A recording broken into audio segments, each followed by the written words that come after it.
இப்போது எவ்வளவோ நாவல்கள் இருக்குது, அதை விட்டுட்டு பொன்னியின் செல்வனை தேர்ந்தெடுத்து அதை போய் ஒரு நாடகமாக ஆக்கணும் அப்படின்னு உங்களுக்கு எப்படி தோணுச்சு? பொன்னியின் செல்வன் தான் காரணம்.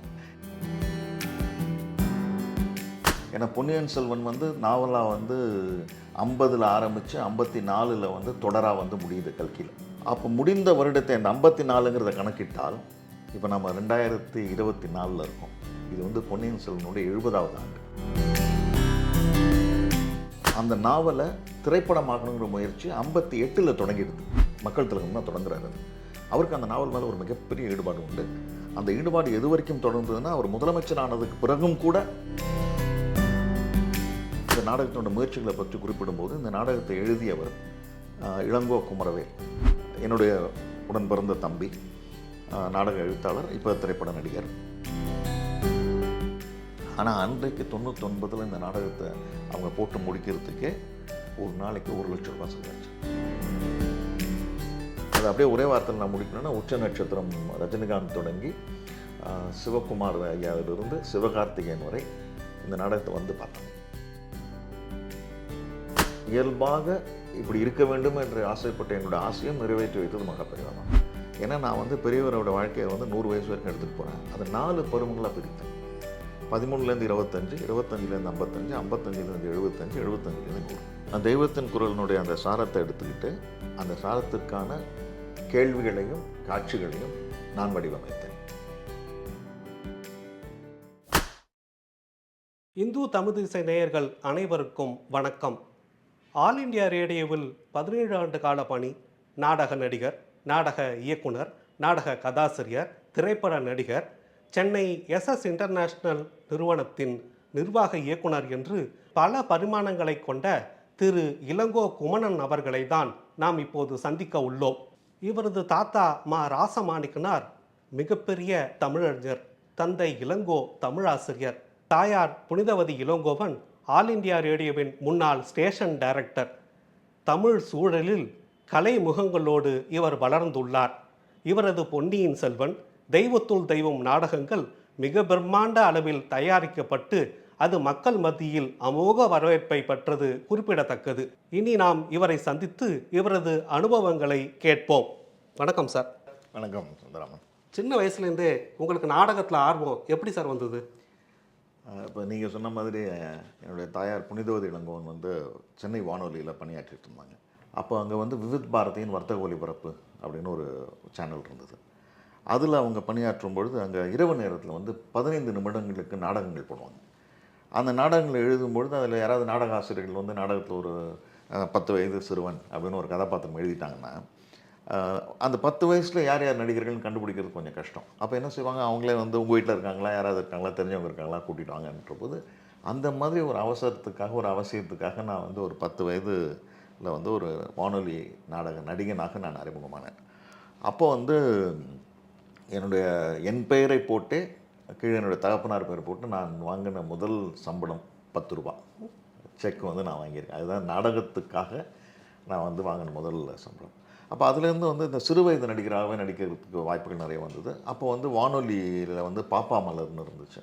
அதுக்கும் முன்னாடி இந்த பாப்பா மலரில் நான் போய் பங்கெடுத்துட்ருக்கேன்.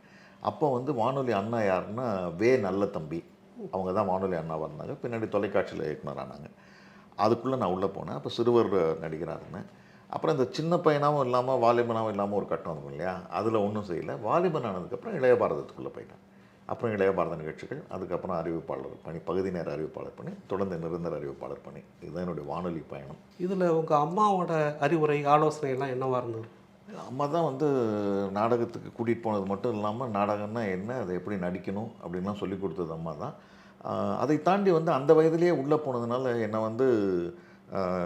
என்னை பண்படுத்தினவங்க வந்து பெரிய பெரிய ஜாம்பவான்கள். இப்போ இன்றைக்கி இருக்கக்கூடிய நம்ம MS பெருமாள், சுகி சிவம், இவருடைய தகப்பனார் சுகி சுப்பிரமணியம் வந்து அப்போ சென்னை வானொலி நிலையத்தில் நாடக பொறுப்பாளராக இருந்தாங்க. அவங்க தயார் பண்ண ஒரு நாடகம் மூதறிஞர் ராஜாஜினுடைய திக்கற்ற பார்வதி. அந்த நாடகத்தில் வந்து ஒரு பார்வதிக்கு வர ஒரு கடிதத்தை படிக்கக்கூடிய ஒரு 10 வயது சிறுவனாக வந்து நான் வந்து அதில் நடித்தேன். அப்போது ஒரு குறிப்பிட்ட வார்த்தையை வந்து அந்த கடிதத்தில் படிக்கும்போது எனக்கு சொல்ல வரல, தப்பு பண்ணிகிட்டே இருந்தேன். அவங்க உள்ளே இருந்தாங்க. அப்புறம் நிறுத்திட்டு கதவை திறந்துட்டு வந்தாங்க உள்ளே என்கிட்ட. சரி, வந்தவொன்னு கிட்ட வந்து சொல்லிக் கொடுக்க போகிறாங்கன்னு நான் நினச்சேன். அவங்க நேராக வந்தவங்க கையை இப்படி வச்சு தலையில் ஒரு கொட்டு கொட்டினாங்க. அப்படியே எனக்கு பொறிக்கலங்கி போய் கண்ணிலேருந்து தனியாக ஊற்றுச்சு. இப்போ சரியாக பண்ணு அப்படின்ட்டு உள்ளே போயிட்டாங்க. நான் கண்ணெல்லாம் தொடச்சிட்டு மறுபடியும் படிக்கிறேன், சரியாக வந்துருச்சு. அப்புறம் நாடகம் முடிஞ்சிருச்சு. முடிஞ்சிட்டு எங்கள் அம்மா என்னை கூட்டிகிட்டு வரும்போது சொன்னாங்க, உங்கள் பையன் எப்படியும் வீட்டுக்கு போய் என் மேலே வந்து குறை சொல்லுவான், நானே சொல்லிடுறேன், நான் அவனை கொட்டினேன் அப்படின்னாங்க. அதுக்கு எங்கள் அம்மா சொன்னாங்க, மோதிர கையில் கொட்டுது அப்படின்னாங்க. அது வந்து உண்மை. அந்த அந்த குட்டு வந்து நான் அறிவிப்பாளராக இருந்தபோதும் சரி, இப்பவும் சரி, பேசும்பொழுது வந்து என்னோடய தமிழ் உச்சரிப்பில் ஏதாவது பிழை வந்துட்டால் எனக்கு அந்த குட்டு ஞாபகத்துக்கு இருக்கும். அந்த மாதிரி பல அறிஞர்களுடைய அறிவுரை, அவருடைய ஆலோசனைகள்லாம் வந்து நாடகத்தை பற்றின ஒரு புரிதலையும் என்னை பண்படுத்திருக்கும் காரணமாக இருந்தது. இந்த அறிவிப்பாளராக இருக்கும்போது பல நாடக உலக ஜாம்பவான்களை இல்லை இசைத்துறை பிரபலங்களை சந்திச்சிருப்பீங்க. அதை பற்றி ஏதாவது ஒரு அனுபவம் சொல்லுங்கள். நிறைய பேர். அது நான் எப்பயுமே ரொம்ப சந்தோஷமாக சொல்கிறக்கூடிய ஒரு விஷயம் என்னென்னா, எல்லா பணியுமே கடினமான பணி, எல்லா பணியிலும் சவால்கள் இருக்குது, சந்தோஷங்கள் இருக்குது, அனுபவங்கள் இருக்குது. இல்லை அறிவிப்பாளர் பணின்றது வந்து மற்ற பணியிலேருந்து வித்தியாசமான ஒரு பணி. ஏன்னா நாங்கள் வந்து ஒரு சின்ன அறைக்குள்ளே இருக்கோம். அந்த அந்த ஒலி வாங்கி மூலமாக நாங்கள் பேசுகிறது வந்து லட்சக்கணக்கான மக்களுக்கு கேட்குறாங்க. குரலை மட்டுமே கேட்டு இந்த குரலுக்குரியவர் மாதிரி ஒரு அன்பை வைத்துக் கொள்ளக்கூடிய ஒரு உறவெல்லாம் நீடிச்சிருக்கு. அப்போ இந்த இடத்துல நீங்கள் சொல்கிற பல பெருந்தகைகள் வந்து இந்த இடத்துல வந்து அவங்க உட்காருவாங்க. உட்கார்ந்து அவங்க பேட்டி கொடுப்பாங்க. அவங்களெல்லாம் அவ்வளோ பக்கத்துலேருந்து பார்க்க முடியுமா? நம்ம போய் சந்திக்கணுன்னா அது மிகப்பெரிய விஷயம். ஆனால் பக்கத்துலேருந்து வந்து பேசக்கூடிய ஒரு வாய்ப்பு கிடைக்குதுல்ல, அது ஒரு மிகப்பெரிய சிறப்பு இந்த அறிவிப்பாளர் பணிக்கு. அந்த வகையில் எல்லா துறை, கலைத்துறை மட்டும் இல்லை, மருத்துவத்துறை, கலைத்துறை, அப்புறம் வந்து சட்டத்துறை, இலக்கியத்துறை, எல்லா துறையிலேருந்தும் பெரியவர்கள்லாம் வந்து பார்த்துருக்காங்க. பல அனுபவங்கள். ஒன்று மட்டும் நான் எப்பயுமே என்னால் மறக்க முடியாத ஒரு விஷயம். ஏன்னா நான் வந்து நான் வந்து அவருடைய மிகப்பெரிய ரசிகன். இப்போது நான் அந்த பெரியங்கிற வார்த்தை உபயோகப்படுத்துகிறேன். ஜெயகாந்தன் அவர்கள் ஒரு ஒளிப்பதிவுக்கு வந்திருக்காங்க. நான் அதில் இல்லை, அந்த கூடத்தில் இல்லை. ஆனால் அவங்க வந்திருக்காங்கன்றது எனக்கு தெரியாது. அவங்க முடிச்சுட்டு வரும்பொழுது அந்த ஆல் இண்டியா ரேடியோக்குள்ளே போனீங்கன்னா ஒரு பெரிய கதவு இருக்கும். அவங்கள பேட்டியை முடிச்சுட்டு கூட்டிகிட்டு வரவர் டாக்டர் சுந்தராவுடையப்பன். அவர் அந்த கதவை அப்படி பிடிச்சிருக்காரு அந்த பக்கம், நான் இந்த பக்கம் பிடிக்கிறேன். நடுவில் ஒரு பெரிய வட்டம் இருக்கும், முகம் மட்டும்தான் தெரியும். நான் சரி சும்மா ஒரு முகத்தை பார்த்துட்டு கதவை இப்படியே விடாமல் நான் இருக்குமா பிடிச்சிட்டு இருந்தேன். டக்குன்னு ஒரு முகம் மாறிடுச்சு. அப்படிலாம் கோவப்பட மாட்டாரே என்னன்னு சொல்லிட்டு கதவை விட்டுட்டேன். கதவை திறந்தாங்க, ஜெயகாந்தன் வச்சுருக்காரு. இவர் கூட்டிகிட்டு வர்றாரு ஜெயகாவை. கதவை திறந்தோன்னு அவர் என்ன பண்ணார், என்ன ஜெயகாந்தனுக்கு அறிமுகப்படுத்தினார். ஐயா வேணுகோகுமரன் பேர், எங்கள் நிலையத்தினுடைய தமிழ் முதுநிலை அறிவிப்பாளர் அப்படின்னு. உடனே நான் அவரை பார்த்த உடனே என்ன சொல்கிறது, ஒரு திரைப்பட நடிகர் மேலே ஒரு ரசிகனுக்கு என்ன ஒரு ஆர்வம் இருக்குமோ அந்த ஆர்வம் எனக்கு இருந்தது அவரை பார்த்த உடனே. நான் சொல்ல நினச்சது வேறு. நான் என்ன சொல்ல நினச்சேன், நான் உங்களுடைய தீவிரமான வாசகன் அப்படின்னு தான் சொல்ல நினச்சேன். ஆனால் அந்த பதட்டத்தில் நான் என்ன சொல்லிட்டேன் அவரை பார்த்தோன்னே, ஐயா நான் உங்களுடைய பெரிய வாசகன் அப்படின்னேன். இது பொருத்தமான வார்த்தை இல்லை, அது பெரிய வாசகன் அப்படின்னு. உடனே அவர் பதில் சொன்னார், என்னுடைய வாசகர்கள் எல்லாம் எப்போதும் பெரியவர்களாக தான் இருப்பார்கள் அப்படின்னார். அது ஒரு மறக்க முடியாத ஒரு அனுபவம். அந்த மாதிரி பெரிய பல பிறந்தகைகளை பார்த்துருக்கோம் வானொலி. இப்போது எவ்வளவோ நாவல்கள் இருக்குது, அதை விட்டுட்டு பொன்னியின் செல்வனை தேர்ந்தெடுத்து அதை போய் ஒரு நாடகமாக ஆக்கணும் அப்படின்னு உங்களுக்கு எப்படி தோணுச்சு? பொன்னியின் செல்வன் தான் காரணம். ஏன்னா இதில் இன்னொரு விஷயம் இருக்குது. நீங்கள் நாவல்கள் நாடகமான வரலாறுங்கிறது வந்து புதுசு கிடையாது. 1900 ஆரம்பத்திலே இருந்திருக்கு. நீங்கள் பம்மல் சம்பந்த முதலியார் குழுவில் இருந்த கந்தசாமி முதலியார் வந்து 5 நாவல்களை வந்து நாடகமாக்கியிருக்கார். அப்போ 900 ஆரம்பத்திலேயே.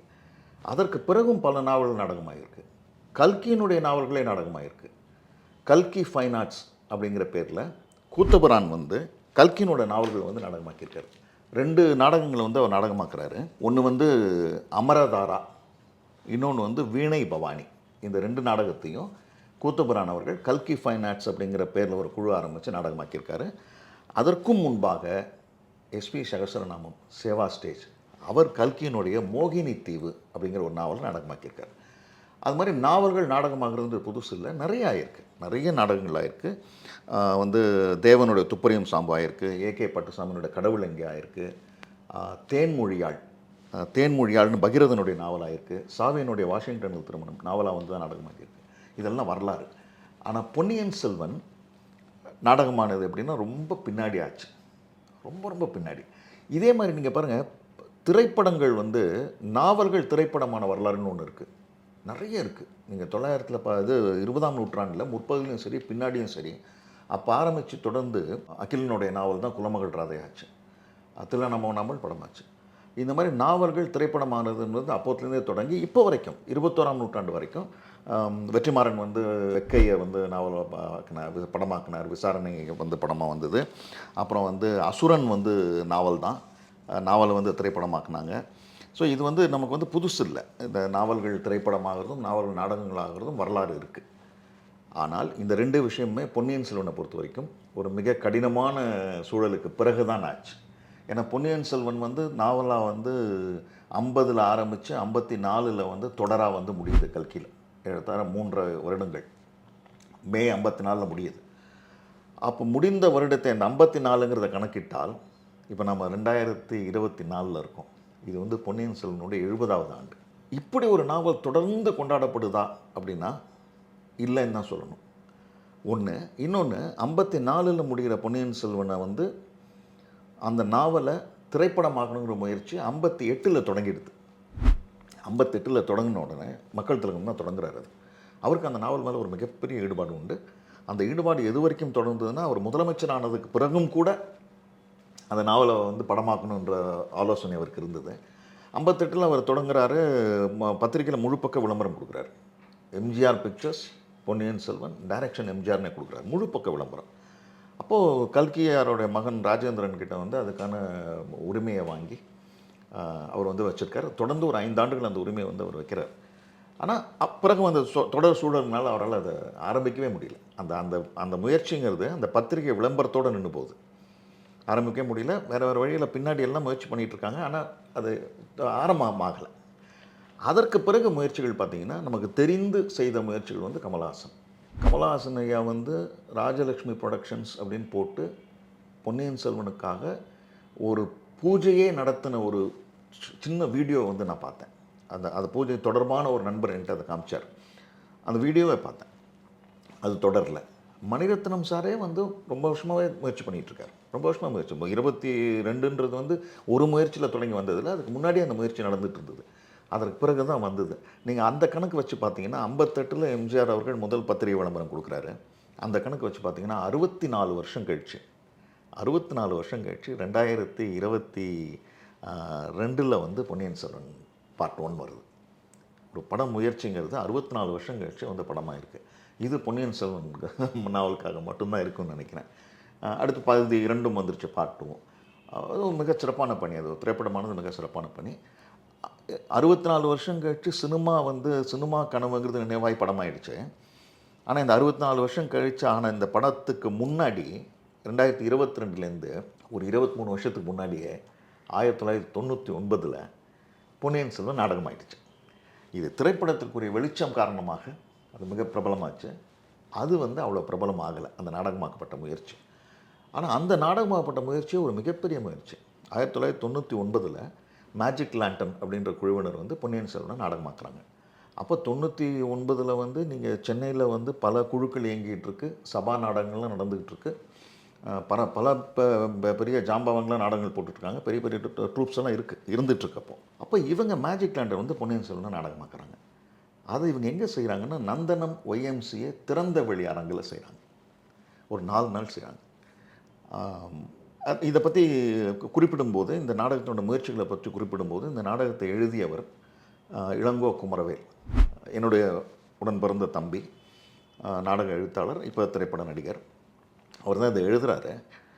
அவர் எழுதுறதுக்கு அவருக்கு என்ன அவருடைய ஊக்கி என்னன்னு கேட்டிங்கன்னா, ஆண்டு விடுமுறையில் வந்து என்னுடைய சித்தப்பாக்கள் டாக்டர் கலைக்கோன் திருச்சிராப்பள்ளியில் இருக்காங்க, இன்னொருத்தர் டாக்டர் அரசுன்னு சொல்லி, இவங்க 2 சித்தப்பாக்களும் 2 பொன்னியின் செல்வன் நாவல்களை வந்து எனக்கும் அவருக்கும் கொடுக்குறாங்க. நாங்கள் 2 பேருமே படிக்கிறோம். நான் 10ஆம் வகுப்பு, அவர் 8ஆம் வகுப்பு. ஆண்டு விடுமுறை நான் ஒரு தடவை படித்தேன், படிச்சுட்டு வச்சுட்டேன்.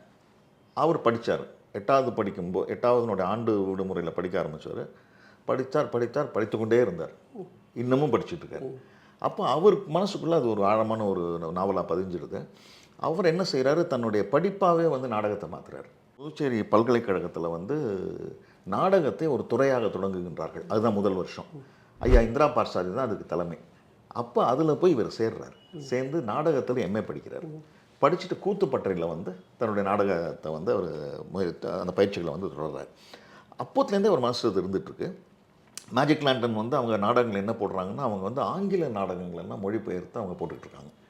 அப்போ அந்த காலகட்டத்தில் பேச்சின் உடை வந்து ஏன் நம்ம பொன்னியின் செல்வனை நாவலாக்கக்கூடாது, நாடகமாக்கக்கூடாதுன்னு வந்த உடனே அவர் நாடகமாக்குறார்.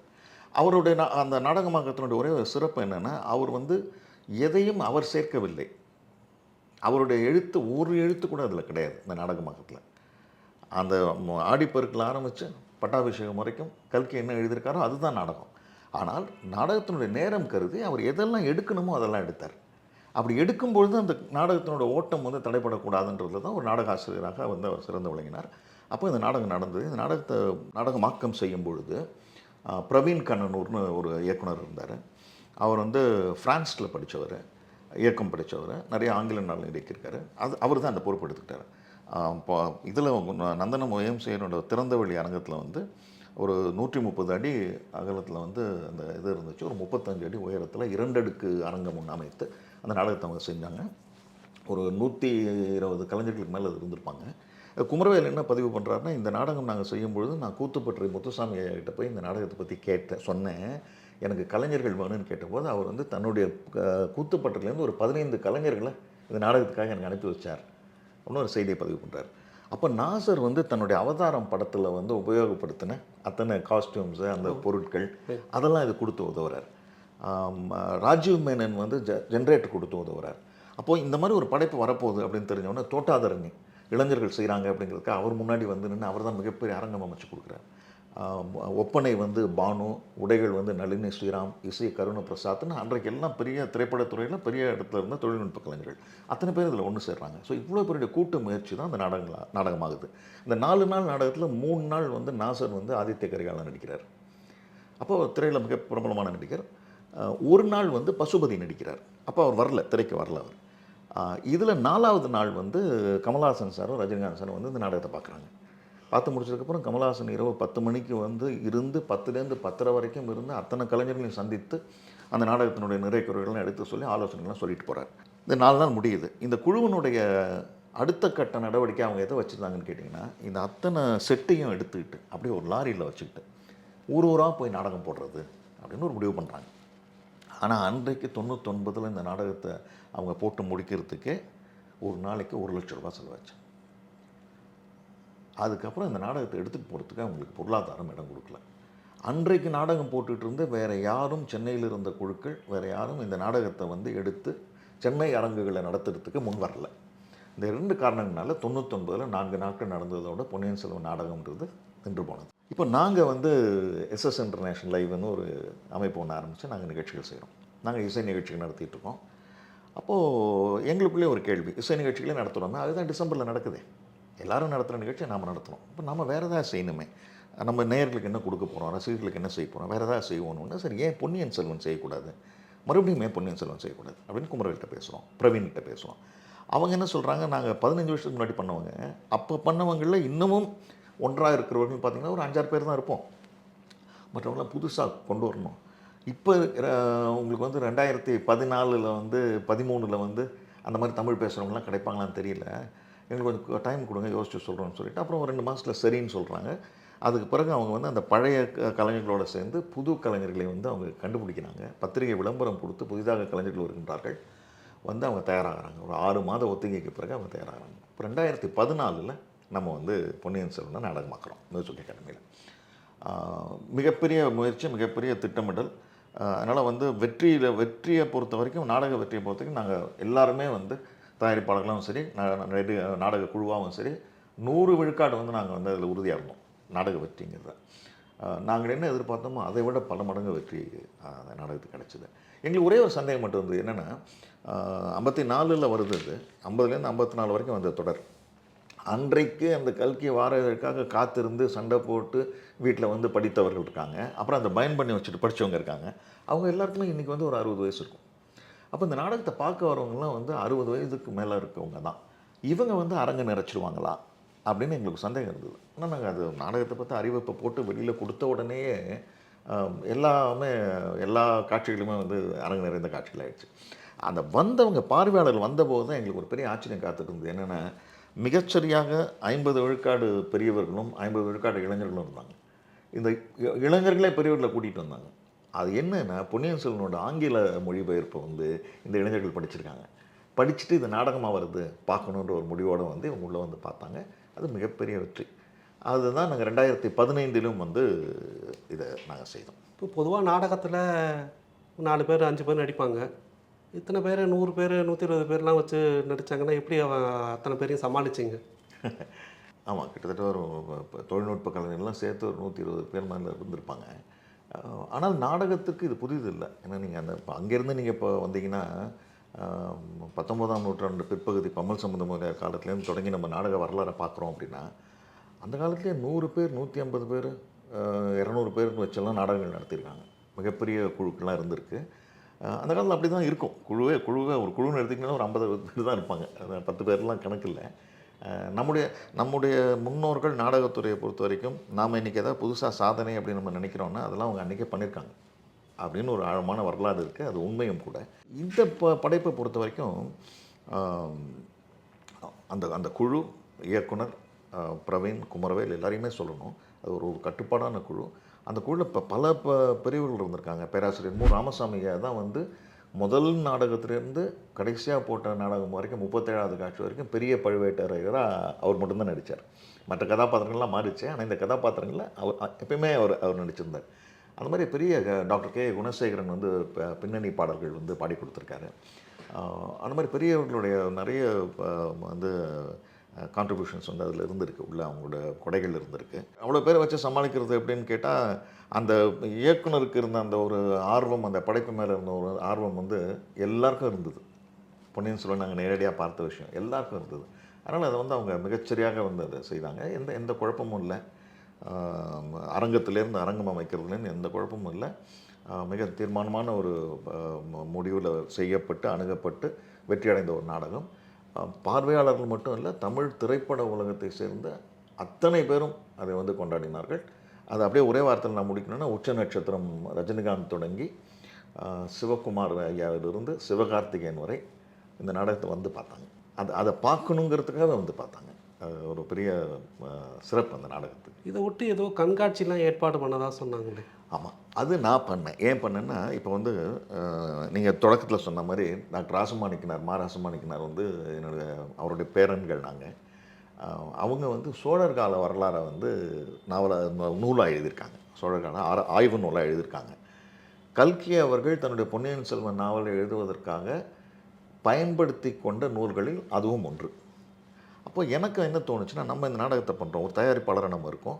அப்போ நாடக அரங்கத்துக்கு வெளியே தான் நம்ம தயாரிப்பதற்கு மேடையில் அவர் தம்பி பங்கெடுத்துக்கிறார். இப்போ நம்ம பங்குக்கு நம்ம எதாவது செய்யணுமே அப்படின்னு முடிவு பண்ணி நான் வந்து ஒரு 2014 ஒரு கண்காட்சி ஒன்று தொடங்கும். நீங்கள் அந்த கண்காட்சி வழியாக தான் அப்படி உள்ளே வந்து அரங்கத்துக்குள்ளே போகணும். அப்படி போகும்பொழுது உங்களுக்கு வந்து சோழர் கால விஷயங்களை பற்றியும் பொன்னியின் செல்வன் நாவலை பற்றின தகவல்களையும் நம்ம கொடுப்போமே அப்படின்னு முயற்சி பண்ணி நான் அதில் வந்து ஆரம்பித்து, அதுக்காக தான் போய் கல்கி ஐயா ராஜேந்திரன்லாம் மீட் பண்ணும்போது அவங்க வந்து ஒரு புத்தகம் எனக்கு கொடுத்தாங்க. லேட்டர் பீரியட் ஆஃப் சோழாஸ்ன்னு சொல்லி நீலகண்ட சாஸ்திரிகளோட புத்தகம். அந்த புத்தகத்தில் கல்கி ஐயா தன் கைப்பட பல குறிப்புகள் எழுதி வச்சுருக்காங்க இந்த பொன்னியின் செல்வன் நாவலை எழுதுறதுக்காக. அப்போ நான் அவங்ககிட்ட அனுமதி கேட்டு நான் இந்த புத்தகத்தை வாங்கிட்டு வந்து அதனுடைய ஜெராக்ஸ்லாம் எடுத்து அந்த கண்காட்சியில் வச்சேன். அப்புறம் வந்து எம்ஜிஆர் அவர்கள் தான் படமாக எடுத்தால் யாரெல்லாம் நடிகர்களாக போடணும்னு ஒரு லிஸ்ட் வச்சுருந்தாங்க பொன்னியின் செல்வனுக்காக. அது இணையத்தில் இருக்குது, யாரெல்லாம் கதாபாத்திரத்தில் போடணும் அப்படின்ட்டு. அப்புறம் அதை எடுத்து வச்சு முன்னாடி காட்சியாக வச்சேன். அதை தாண்டி இதெல்லாம் செய்துட்டு இருக்கும்போது எனக்கு இன்னொன்று தோணுச்சு, சரி சோழர் கால வரலாறை பற்றி பேசுகிற விஷயம் மக்கள் உள்ளே போகும்போது சோழர் காலத்தை பற்றி இன்னும் அவங்களுக்கு எதாவது செய்தி சொல்ல முடியுமா அப்படின்னு சொல்லிட்டு தமிழ்நாடு தொல்லியல் துறைக்கு போய் கோட்டைக்கு போய் அங்கே அவங்கக்கிட்ட இந்த விஷயத்தெல்லாம் சொல்லி அவங்க வந்து சோழர் காலத்தில் பயன்படுத்தப்பட்ட சில விஷயங்களெல்லாம் வந்து அவங்க வந்து படமாக்கி கொடுத்தாங்க. அதையும் கொண்டு வந்து வச்சுருந்தேன் 2014. 2015 அவங்க என்ன செய்தாங்க, இன்னும் கொஞ்சம் ஈடுபாடு கொண்டு நாங்களும் இந்த கண்காட்சிக்குள்ளே வரோம்னு சொல்லி அவங்களே சில சோழர் காலத்தில் பயன்படுத்தப்பட்ட அந்த நாணயங்கள் எல்லாமே அவங்க எடுத்துகிட்டு வந்தாங்க. எடுத்துகிட்டு வந்து வச்சு அவங்க பாதுகாப்பில் அவங்களே வச்சு கொண்டு போனாங்க. அது ஒரு பெரிய சிறப்பான செய்தி அது. அப்போ நான் 2015 என்ன பண்ணேன், எங்களுக்கு காட்சிகளுக்கு நுழைவச்சிட்டு விற்கிறதுல எங்களுக்கு எந்த பிரச்சனையும் இல்லை, ஏன்னா எல்லாமே விற்றுது. அதை தாண்டி நான் ஒரு விஷயம் செஞ்சேன். 2 டிக்கெட்டுகள் வாங்குபவர்களுக்கு ஒரு நாவல் இலவசம்னு ஒரு அறிவிப்பு கொடுத்தேன். இது டிக்கெட்டுகள் விற்கிறதுக்காக இல்லை, பொன்னியின் செல்வனை இது வரைக்கும் படிக்காதவங்க படிக்கணும் அப்படிங்கிறதுக்காக. இந்த இந்த யோசனையை நான் எங்களோட விளம்பரதார்கிட்ட சொன்னபோது அவங்க நல்லா இருக்க செய்யுங்க அப்படின்னாங்க. விளம்பரதாரோட உதவி இல்லாமல் நாங்கள் எதுவுமே பண்ணியிருக்க முடியாது. அப்போ பொன்னியின் செல்வன் 5 பாகங்களையும் ஒரே நாவலாக நாங்கள் ஆக்கணும். ஒரே பாகமாக ஒரே ஆக்கி இவ்வளோ பெரிய நூல் அது. மிகச்சிறப்பாக அந்த நூலை வந்து நாங்கள் வந்து அச்சிட்டோம். மிகச்சிறப்பாக. கல்கி ஐயா கூட, ராஜேந்திரன் ஐயா கூட சொன்னாங்க, நீங்கள் வந்து காசுக்கு விற்கிற பொன்னியின் செல்வனே சரியான தாளில் அச்சிடப்படாத போது இலவசமாக நீங்கள் வந்து கொடுக்குறீங்கன்னா இது எப்படி இருக்குமோ நான் நினச்சேன். ஆனால் உங்களோட நூலை பார்த்தேன், கல்கி ஐயாவுக்கு நீங்கள் மரியாதை பண்ணியிருக்கீங்க அப்படின்னாரு. அது ஒரு விஷயமாக நான் அதை செய்தேன். இன்னொன்று ஒரு பெரிய விஷயமாக நாங்கள் எங்களுடைய எஸ்எஸ்என் லைவ் சொல்லிக்கொள்ள வேண்டிய ஒரு விஷயமாக செய்த ஒன்று என்னன்னு கேட்டிங்கன்னா, 2014 இந்த பொன்னியின் செல்வனுடைய 8 நாள் அரங்கேற்றத்தை 60ஆம் ஆண்டு திருவிழா அரங்கேற்றம் செய்தபோது மேடையில் அதன் தொடக்க விழாவை கல்கி ராஜேந்திரன் ஐயாவையும் மணியம் செல்வமையும் வைத்து நாங்கள் அதை தொடங்கினோம். ஏன்னா நான் இப்போ என்ன நினச்சேன், கல்கி ஐயா இருந்திருந்தால், மணியம் ஐயா இருந்திருந்தால் அவங்கள கூப்பிட்டு பண்ணியிருப்போம்ல. இன்றைக்கி அவங்க இல்லை, அவங்க 2 பேரோட பிள்ளைகள் இருக்காங்க, அவங்கள கூப்பிட்டு செய்வோம் அப்படின்னு செஞ்சுட்டு அந்த தொடக்க விழாலேயே கல்கிக்கு நாங்கள் காட்டுகின்ற ஒரு நன்றியின் அடையாளமாக கல்கி அறக்கட்டளைக்கு ஒரு 1 லட்ச ரூபாய் தொகையும் நாங்கள் கொடுத்தோம். இது ஒரு நன்றி பாராட்டும் செயலாக இருக்கு. ஏன்னா கல்கிக்கு கொடுக்கணுன்னா இன்றைக்கு கல்கியினுடைய படைப்புகள் நாட்டுடைமையாக்கப்படாமல் இருந்திருந்தால் பொன்னியின் செல்வனுக்காக நம்ம செய்கின்ற செலவுகள்லாம் கல்கி குடும்பத்தாருக்கு தான் போய் சேர்ந்துருக்கும். அதனால் அது கல்கிக்கு உரியது. எங்களுடைய சிறிய ஒரு பங்காக நாங்கள் வந்து அதை செஞ்சோம். 2014 2015 எங்களுடைய மேஜிக் லேண்டன் எஸ்எஸ்என் லைவ் சேர்ந்த இந்த கல்கி வந்து பொன்னியின் செல்வன் நாடகம் வந்து பரவலாக வந்து செய்யப்பட்டது. மொத்தமாக ஒரு 37 முறை அது வந்து மேடையேறி இருக்கும். ஆனால் 2015க்கு பிறகு நாங்கள் அந்த மேடையேற்றத்தை நிறுத்திட்டோம். ஏன் நிறுத்தினோன்னா, அது வரைக்கும் சென்னையில் வந்து நான் முதல்ல சொன்ன மாதிரி 99லேயும் யாரும் எடுத்து செய்யலை. நாங்கள் போட ஆரம்பித்ததுக்கு முன்னாடியும் யாரும் எடுத்து செய்யலை. 2014-15 நாங்கள் போட ஆரம்பிச்சதுக்கப்புறம் 2015 இன்னொரு அறிவிப்பு வருது. ஆடுதுறை பாஸ்கர்னு சொல்லி ஒருத்தர் வந்து ஒரு அறிவிப்பு கொடுக்குறாரு. நாரதகான சபாவில் அந்த நாடகம் வருது. நாங்கள் அறிவித்த எங்கள் நாடகத்துக்கு முன்னாடியே அது வருது. அப்புறம் நாங்களாம் போய் பார்த்தோம். பார்த்துட்டு மேடைக்கு போய் நான் அவர்கிட்ட என்னை கூட்டிகிட்டு போய் அறிமுகப்படுத்தினாங்க. நான் பேசினேன். அவர் அங்கேருந்து வரார், கும்பகோணம் ஆடுதுறையிலேருந்து வராரு. அவங்க அந்த பாணியில் அவங்க நாடகம் நடத்துகிறாங்க. பின்னாடி வந்து திரை சிலைகள் போட்டு அப்படி அந்த பாணியில் அவங்க நாடகம் நடத்துகிறாங்க. இப்போ எப்படி வந்து கிராமப்புறங்களில் நடக்கணும், கூத்து டைப்பில், தெருக்கூத்து டைப்னா அதோட அடுத்த வடிவத்தில். ஆனால் நம்ம இங்கே வந்து வேறு மாதிரி அரங்குகள் பண்ணி தோட்டாதனினுடைய அவருடைய எல்இடி வேறு மாதிரி பண்ணல. அப்போ எல்இடி பண்ணல, செட்டு தான் பண்ணும். பொன்னியின் செல்வன் முழுக்க செட்டு தான். ஒரே அரங்கம் அது. பொன்னியின் செல்வன் நீங்கள் பார்த்தீங்கன்னா அந்த நாடகத்தோட சிறப்புகள் அது ஒரு மிகப்பெரிய சிறப்பு. ஒரே அரங்கம். அந்த ஒரு அரங்கமே வந்து உங்களுக்கு வந்து ஆடிப்பெருக்கு நடக்கும்போது அந்த ஆடிப்பெருக்கோட இடமா இருக்கும். அப்புறம் அரண்மனையாக இருக்கும். இலங்கைக்கு போகும்போது அது இலங்கையாக இருக்கும். திரும்பி இங்கே வரும்போது பட்டாபிஷேக இடமாகும். சண்டைகள் நடக்கும்போது போர்க்கள காட்சியாகும். இதெல்லாம் அந்த நாடகத்தினோட அமைப்பினோட சிறப்பு. பெரிய அரங்கமாக இருக்கும். பத்மஸ்ரீ தோட்டாதனுடைய சிறப்பு. அது மாதிரி வந்து நடுவில் ஒரு காட்சிக்கும் இடையில் திரைச்சிலை கிடையாது. ஒரே இதுதான். இதெல்லாம் தனி சிறப்பு பண்ணாங்க. அப்புறம் நான் நாடகம் முடிச்சுட்டு நான் மேலே போய் அவரை போய் சந்தித்து பாராட்டிட்டு வந்தேன், ஆடுதுறை பாஸ்கரன். அது அவங்க பண்ணாங்க. அதே ஆண்டு இவங்க வந்து ஏப்ரல் மாதம் பண்ணுறாங்க. அதே ஆண்டு ஜூன் மாதம் இன்னொரு அறிவிப்பு வருது. டிவிகே கல்ச்சுரல் அகாடமியை சேர்ந்த டிவிகே ரமேஷ் என்பவர் ஒரு பொன்னியின் செல்வனை வந்து அரங்கேற்றம் பண்ணுறாரு. அதை மல்லிக்ராஜ் ஒருத்தர் இயக்குறாரு. அதையும் போய் நாங்கள் பார்த்துட்டு வந்தோம். அப்போ அதுக்கு பிறகு வந்து அவங்களுக்கு தொடர்ந்து காட்சிகள் கிடைக்கிது. அவங்க எல்லா அரங்கத்துலேயும் போடுறாங்க. நாங்கள் வந்து மியூசிக் அகாடமியில் மட்டும்தான் போட்டோம். ஏன்னா எங்களுடைய அந்த மேடை அரங்கத்தினுடைய அளவுக்கு அங்கே அகாடமியில் மட்டும்தான் போட முடியும். அவங்க எல்லா இடத்துலையும் போட ஆரம்பிக்கிறாங்க. அப்போ எங்களுக்கு ஒரு சிக்கல் வருது. என்ன சிக்கல் வருதுன்னா, எங்களுடைய விளம்பரதாரர்கள் வந்து கேள்வி கேட்குறாங்க. நீங்கள் ஒரு பொன்னியின் செல்வன் போட்டுட்டு இருந்தீங்க, நாங்கள் விளம்பரம் பண்ணிகிட்டு இருந்தோம். இப்போ நிறைய பேர் போடுறாங்களே, அப்போ எங்களுடைய கிளைண்ட்ஸ் வந்து எங்களை கேட்குறாங்க, நீங்கள் போடுறது என்ன, அது என்னன்ட்டு இது குழப்பமாக இருக்குங்கன்னு அவங்க தயங்குறாங்க. அப்புறம் நாங்களும் முடிவு பண்ணோம், சரி வேண்டாம், நிறுத்திடலாம்னு 2015 நாங்கள் அதை நிறுத்திடுறோம். 15க்கு பிறகு ஆடுதுறை பாஸ்கர் வந்து அவர் போடுறாரு. அவர் ஒரு 28 தடவை மேடையேற்றுறாரு. தொடர்ந்து போட்டுட்ருக்கிறது வந்து அவர் டிவிகே ரமேஷோடைய அவங்க போட்டாங்க. அதுக்கு பிறகு அதை வந்து மல்லிக்ராஜ் தன்னுடைய கையில் எடுத்துக்கிட்டு அவர் தொடர்ந்து நாடகம் போடுறாரு. இப்பவும் போட்டுட்ருக்காரு. இந்த டிசம்பர் மாதம் கூட 4ஆம் தேதி போட்டார். அவர் வந்து சென்னை, தமிழகம் மற்ற பகுதிகள், பெங்களூர் இதெல்லாம் சேர்த்து வந்து அவர் இது வரைக்கும் வந்து ஒரு 265 தடவை பொன்னியின் செல்வனை மேடையேற்றிருக்கிறதாக அவர் சொல்கிறார். தொடர்ந்து ஒரு இது செய்கிறார். அதில் அவர் மல்லிக்ராஜ் ஒரு விஷயம் பதிவு பண்ணுறார். அவர் ரொம்ப நேர்மையான ஒரு விஷயம் அவர் பதிவு பண்ணுறாரு. எஸ்எஸ் இன்டர்நேஷ்னல், மேஜிக் லேண்டன் போட்ட பொன்னியின் செல்வனுக்கு பிறகுதான் வரலாற்று நாடகங்களை வந்து எடுத்து செய்யணும் அப்படிங்கிற ஒரு ஊக்கம் வந்து எனக்கும் வந்தது, மற்றவர்களுக்கும் வந்ததுன்றது நான் எங்கே வேணால் உறுதியாக செய்வேன் சொல்லுவேன் அப்படிங்கிறாரு. ஸோ அதை தொடர்ந்து அவர் பண்ணிகிட்ருக்காரு. அதற்கு பிறகு வந்து கூல் ஈவெண்ட்ஸ் அப்படின்ற ஒரு நிறுவனம் வந்து பொன்னியின் செல்வனை பண்ணுறாங்க. குட்டின்னு ஒருத்தர் இயக்குறாரு. நம்ம சிவி சந்திரமோகன் வந்து அதுக்கு எழுதுகிறார், நாடகமாக்கம் எழுதுகிறாரு. அவங்க ஒரு 4 தடவை 5 தடவை போடுறாங்க. அப்புறம் ஸ்ரீ அன்னை கிரியேஷன்ஸ்னு சொல்லி அதில் பரத்வாஜன் ஒருத்தர் இருக்கார். அவர் வந்து பொன்னியின் செல்வனை வந்து ஜெயின் மகளிர் கல்லூரி மாணவிகளை வச்சு அவர் பண்ணுறாரு. அது ராணி மனோகரன் ஒருத்தர் அதுக்கு டைரக்ட் பண்ணுறாங்க. இவர் வந்து கூலிவன்ஸ் குமாருக்கு வந்து சந்திரமோகன் எழுதினார். அப்புறம் மல்லிக்ராஜுக்கு வந்து பூவை தயா எழுதுகிறாங்க. இப்படி இவங்க ஒரு 4 குழு வந்து பொன்னியின் செல்வனை தொடர்ந்து நடத்திட்டுருக்காங்க. பொன்னியின் செல்வன் நாடகமாக தொடர்ந்து நடந்துகிட்ருக்கு. இது வந்து ஒரு வரலாறு. இந்த வரலாற்றில் வந்து நான் வந்து நாடகங்களில் வந்து முனைவர் பட்டத்துக்காக ஆய்வு பண்ணிகிட்ருக்கேன். அந்த ஆய்விற்காக நான் சில முயற்சிகள் செய்யும்போது எனக்கு ஆடுதுறை பாஸ்கர் வந்து ஒரு செய்தியை பதிவு பண்ணார். என்ன பதிவு பண்ணார்னா, 99 சென்னையில் இந்த நாடகம் நடந்தது அப்படின்னு வந்து நீங்கள் சொல்கிறீங்க. பதிவுலையும் இருக்குது, இணையத்துலையும் இருக்குது. ஆனால் அது சென்னைங்கிறதுனால நான் ஒரு விஷயத்த சொல்லலை. இப்போ நான் அதை பதிவு பண்ணுறேங்க. 1988 எங்களுடைய ஆடுதுறை ஸ்ரீ சங்கர நாராயண சபாவில் 88 எங்கள் சபாவினோட ஒரு ஆண்டு விழா பொழுது நாங்கள் வந்து பொன்னியின் செல்வனை வந்து நாடகமாக போட்டிருக்கோம். 4 மணி நேரம் நாடகமாக போட்டிருக்கோம் அப்படின்னு ஒரு செய்கிறாரு, இந்த பதிவு பண்ணுறாரு. அதுக்கான அழைப்புதழையும் அவர் எனக்கு அனுப்பிச்சிருந்தார். அது ஒரு பதிவு. கலைச்செல்வம் சாம்பு அவர்கள் தான் வந்து அதுக்கு எழுதி இயக்கியிருக்கார். இப்போ 88 ஒரு தடவை பொன்னியின் செல்வன் வந்து மேடையில் ஆயிருக்கு. நாங்கள் அதுக்கப்புறம் போட்டிருக்கோன்ற செய்தி அவர் பதிவு பண்ணுறாரு.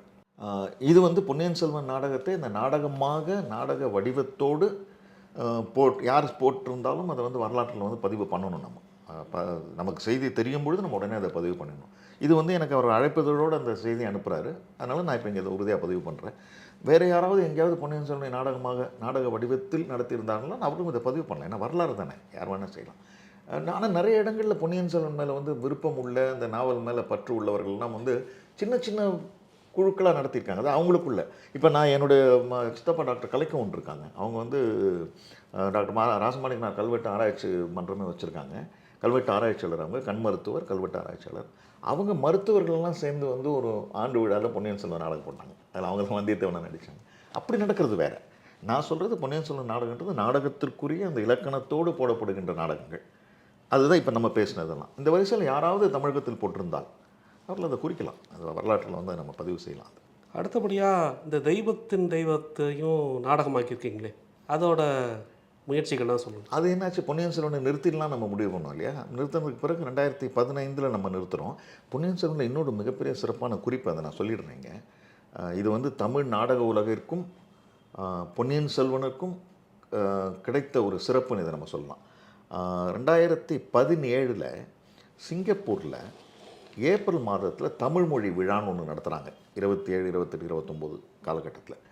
அந்த தமிழ் மொழி விழாவில் சிங்கப்பூரில் பொன்னியின் செல்வன் நாடகத்தை போடணும்னு கேட்குறாங்க. இங்கேருந்து நம்ம போய் அதை அங்கே போட்டுட்டு வந்தோம். சிங்கப்பூரில் எஸ்பிளனேடுன்னு ஒரு அரங்கம், 3000 பேர் உட்காரக்கூடிய ஒரு அரங்கம். அந்த அரங்கத்தில் 3 நாள் வந்து இந்த காட்சியை நம்ம நடத்துகிறோம். 3 நாளும் வந்து அரங்கில் இந்த காட்சி கிட்டத்தட்ட ஒரு 9000 பேர் அதை வந்து பார்த்துருப்பாங்க. சிங்கப்பூருடைய அமைச்சர்களெல்லாம் வந்து பார்த்தாங்க, தமிழ் அமைச்சர்கள்லாம். மிகப்பெரிய வெற்றி பெற்ற ஒரு நாடகம். இது வந்து நம்ம நாடக உலகத்துக்கான சிறப்பாக நான் அதை பதிவு பண்ணுறேன். அப்போ அதை முடித்ததுக்கு பிறகு நம்ம என்ன செய்யலாம்? எங்களுக்கு உடனே ஒரு அடுத்த நாடகம் போட்டாங்கன்ற அவசியம் இல்லை. ஏன்னா நம்ம நாடக குழு வச்சிடல. ஒரு நாடகம் அரங்கேற்றம் பண்ணுறோம், 10 காட்சியை தொடர்ந்து போடுறோம், அடுத்து இன்னொரு நாடகம் அரங்கேற்றம் பண்ணுறோங்கிற மாதிரி இல்லை. அதனால் நாங்கள் ஒன்றும் செய்யலை. 16 நம்ம ஒன்றும் செய்யலை. அப்புறம் ஏதாவது செய்யலாமே, செஞ்சால் பொன்னியின் செல்வன் இணையாக செய்யணும், இல்லாட்டி செய்ய வேண்டாம், இல்லை அதோட மேலே செய்யணும். இந்த சிந்தனையிலே ஓடிட்டு இருந்தது என்ன பண்ணுறதுன்னு.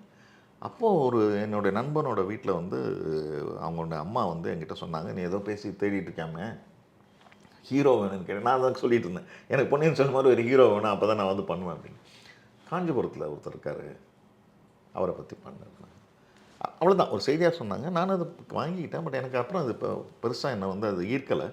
ஒரு 3 மாதம் கழித்து நான் மறுபடியும் அந்த நண்பன் வீட்டுக்கு போகும்போது நான் வந்திருக்கேன்னு தெரிஞ்சுக்கிட்டு அவங்க வந்து என்கிட்ட மறுபடியும் வந்து சொன்னாங்க, நான் சொன்னேனே நீ ஏன் செய்யலைன்னாங்க. நான் சொன்னேன், எனக்கு ஒன்றுமே தெரியாதே. உண்மையே சொன்னேன், எனக்கு ஒன்றுமே தெரியாது அவரை பற்றி. அதனால தான் நீங்கள் சொல்லும்போது நான் கேட்டுக்கிட்டேன், தவிர ஒன்றும் செய்யலைன்னு. தெரியல, ஒன்றும் தெரியாது இல்லைன்னாங்க. ஆமாம், அதுதான் நல்லது. ஒன்றுமே தெரியாதுல்ல, நீ யார் சொல்கிறதையும் கேட்டு தெரிஞ்சுக்காம நீயா தெரிஞ்சுக்க. அதுக்கப்புறம் ஒரு வார்த்தை சொன்னாங்க, நீயா தெரிஞ்சுக்கிட்டு நீ என்ன தெரிஞ்சுக்கிட்டியோ அதை நாடகமாக்குனாங்க. அந்த வார்த்தை எனக்கு பிடிச்சிருந்தது. அதுக்கப்புறம் நான் வந்து அடிப்படையிலேருந்து முதல் புள்ளியிலேருந்து நான் ஆரம்பித்தேன். நான் வந்து படிக்க ஆரம்பித்தேன். அவரை பற்றி படிக்க ஆரம்பிச்சுட்டு கொஞ்சம் பல புத்தகங்களில் படித்ததுக்கு பிறகு புரிஞ்சுக்கிட்டேன் அதெல்லாம் படிக்க வேண்டிய அவசியம் இல்லை. அவர் சொல்லி ராகணபதி எழுதின தெய்வத்தின் குரல் போதும் அப்படின்னு முடிவு பண்ணி தெய்வத்தின் குரலை வாங்கி அந்த 7 பகுதிகளும் வந்து படித்தேன். அதுதான் என் நாடகத்தினுடைய அடிப்படை சாரம். அந்த தெய்வத்தின் குரலினுடைய அந்த சாரத்தை எடுத்துக்கிட்டு அந்த சாரத்திற்கான கேள்விகளையும் காட்சிகளையும் நான் வடிவமைத்தேன். அதுதான் அந்த நாடகம் மொத்தமே. பதிலெல்லாம் அவர் சொன்னது, கேள்வி மட்டும் நான் எழுதினேன், சூழல்கள் மட்டும் நான் வடித்தேன். இதை நாடகமாக்கணும். இப்போ ஒரு கேள்வி எங்கள் முன்னாடி என்னன்னு கேட்டிங்கன்னா, பொன்னியின் செல்வன் மாதிரி ஒரு மிகப்பெரிய பிரம்மாண்டமான நாடகத்தை பண்ணிவிட்டு அடுத்து நீங்கள் ஒரு தெய்வத்தூள் மாதிரி ஒரு நாடகம் பண்ணுறீங்கன்னா, இப்போ நீங்கள் சொல்கிற மாதிரி முதல்ல 10 பேர் வச்சுட்டு நாடகம் போடுறோம் அப்படின்னா அந்த மாதிரி இது ஆகிடக்கூடாது. அதுக்காக தேவையில்லாமல் நான் எப்படி போய் இதில் நான் பிரம்மாண்டத்தை கொண்டு வர முடியும்? பொன்னியின் செல்வன் ஒரு அரசன், அவர் சோழர் வரலாற்று பேசக்கூடிய நாடகம். அங்கே பிரம்மாண்டம் தானாக வந்துடும், இயல்பாக வந்துடும். ஆனால் வந்து இருக்கிறதுலையே நமக்கு தெரிந்து இந்த நூற்றாண்டில் சென்ற நூற்றாண்டில் மிக எளிமையாக வாழ்ந்த ஒரு துறவியை பற்றி ஒரு நாடகம் பண்ணும்போது அந்த நாடகம் எப்படி பிரம்மாண்டமாக இருக்கும் அப்படின்னு எனக்கு ஒரு யோசனை இருந்தது. ஆனால் இயல்பாக இப்படி இருக்க வேண்டும் என்று ஆசைப்பட்ட என்னோடய ஆசையும் நிறைவேற்றி வைத்தது மகாபெரிவா தான். ஏன்னா நான் வந்து பெரியவரோட வாழ்க்கையை வந்து 100 வயசு வரைக்கும் எடுத்துகிட்டு போகிறேன். அதை 4 பருவங்களாக பிரித்தேன். 13லேருந்து 25, 25லேருந்து 55, 55லேருந்து 75, 75லேருந்து 100. இப்போ இந்த 4 பிரிவில் இருக்கக்கூடிய பெரியவர்களை பார்க்குறதுக்கும் பக்தர்கள் வராங்க. இப்போ முதல் பெரியவரை பார்க்க வந்து ஒரு 10 பக்தர்கள் வராங்கன்னு வைங்களேன். நான் இந்த ஒரு விஷயம் முடிவு பண்ணேன், நாடகத்தில் ஒரு காட்சியில் வந்த ஒருத்தர் இன்னொரு காட்சியில் வரக்கூடாதுன்னு ஒரு முடிவு பண்ணேன். அப்போவே இந்த 10 பேர் பின்னாடி வரமாட்டாங்க. 10, 20, 30, 40 இந்த 40 பேரும் பின்னாடி வரமாட்டாங்க. அப்படின்னு ஒன்றே ஒரு 40 பேர் தேவையாயிடுச்சு. அப்புறம் அதனோட கனகாபிஷேக காட்சியில் வந்து மேடையில் இந்த பக்கம் ஒரு 25 பேர் இருப்பாங்க, இந்த பக்கம் ஒரு 25 பேர் இருப்பாங்க. நடுவில் பெரிய ஒரு கனகாபிஷேகம் நடக்கும். இன்றைக்கி அது யூடியூப்பில் இருக்குது, நடந்த விஷயம். அதை அப்படியே பார்த்து நான் அதை அப்படியே பதிவு பண்ணேன். நீங்கள் மேடையில் பார்த்தீங்கன்னா அந்த ஒரு 15 நிமிடம் அந்த யூடியூப்பில் என்ன இருக்கோ அதை அப்படியே பதிவாகியிருக்கும். அவங்க உபயோகப்படுத்தின அந்த பெரம்பு, பெரியவா உட்காந்துட்டு வர அந்த பெரம்பு நாற்காலியிலிருந்து அவரை நாற்காலியிலிருந்து அந்த சிம்மாசனத்துக்கு வந்து மாற்றி அமர வைக்கும்போது அதை மறைப்பதற்காக அவர்கள் பயன்படுத்திய அந்த திரை, ஒரு புடவை, அந்த புடவையினோட அதே வண்ணம், அதே டிசைன், அதிலிருந்து மிக கவனமாக எல்லாத்தையும் செஞ்சோம். அப்போது ஒவ்வொரு முறையும் தெய்வத்துடைய நாடகம் அரங்கேற்றம் பண்ணும்பொழுது குறைந்தது அந்த நாடகத்தில் வந்து 108 பேருக்கு மேலே தான் இருப்பாங்க. இப்போ நான் பொன்விழா பண்ணும்போது, போன மாதம் வந்து பொன்விழா பண்ணும்போது மியூசிக் அகாடமியில் 156 பேர் மொத்த எண்ணிக்கை. இது இயல்பாக அமைந்த ஒரு விஷயம். நாங்கள் விரும்புறதுனால மகாபெரிவா கொடுத்த ஒரு விஷயமா நான் அதை நினைக்கிறேன். இந்த ஹிப்காப் ஆதியோட உங்களோட நட்பை பற்றி சொல்லுங்கள். அது வந்து நாங்கள் இந்த நிகழ்ச்சி பண்ணிகிட்டு இருந்தோம்னு சொன்னோம் இல்லையா, எஸ்எஸ்என் லைவில் நாங்கள் பல நிகழ்ச்சிகள் பண்ணிகிட்டு இருந்தோம், இசை நிகழ்ச்சிகள்.